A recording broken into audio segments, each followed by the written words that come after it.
ఇందాక పెట్టింది స్టార్టింగ్ పూజ చేస్తున్నప్పుడు పెట్టా గాయస్. ఇప్పుడైతే మొత్తం పూజ చేసిన తర్వాత ఇదిగోండి అమ్మవారు ఎలా ఉన్నారో చూడండి. ఐశ్వర్య దీపం చూడండి ఎట్లా ఉందో.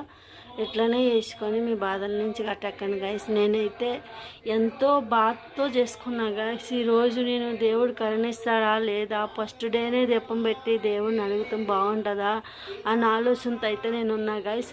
కానీ దేవుడు అయితే వెంకటేశ్వర స్వామి దయ తడిసి అక్కడ ఫ్లవర్ పెట్టిన ఫ్లవరు కిందకి వేసాడు గాయస్. ఇదిగోండి గాయస్, నేనైతే అబద్ధం అయితే చెప్పట్లేదు. శుక్రవారం పూట పూజ చేసి చెప్తున్నా నిజంగానే. ఇదిగో నాకైతే వెంకటేశ్వర స్వామి పువ్వునైతే వేసాడు గాయస్. నన్ను ఆశీర్వదించాడు. నిజంగా నాకు చాలా అంటే చాలా ఆనందంగా ఉంది గాయస్. ఫస్ట్ వీడియోలో ఫ్లవర్స్ పెట్టాను చూడండి, ఫుల్ వీడియోలో. ఇప్పుడు అక్కడ ఫ్లవర్ లేదు, ఒకసారి చూడండి. ఫ్లవర్ లేదు అంటే వెంకటేశ్వర స్వామి నా చేతికైతే వేయలేదు, ఇక్కడికి ఇసిరింది గాయస్. నిజంగా చాలా అంటే చాలా సంతోషంగా ఉంది. నా కోరికలు నెరవేరుతాయని నేనైతే నమ్ముతున్నాను.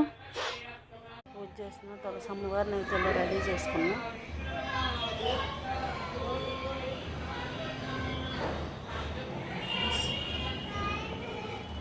ఎలా ఉంది కృష్ణుడు బొమ్మ గాయస్.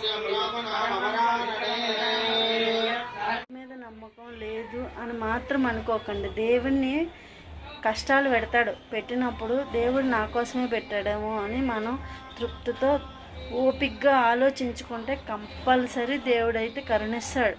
నేనైతే నమ్ముతా గాయస్, నాకు దేవుడు ఉన్నాడు పక్కా, నేను నమ్ముతా. మీరు కూడా నమ్మండి గాయస్, మీకు బాధలన్నీ తొలగిపోతాయి. నిజంగా సబ్స్క్రైబ్ చేసుకోండి గాయస్.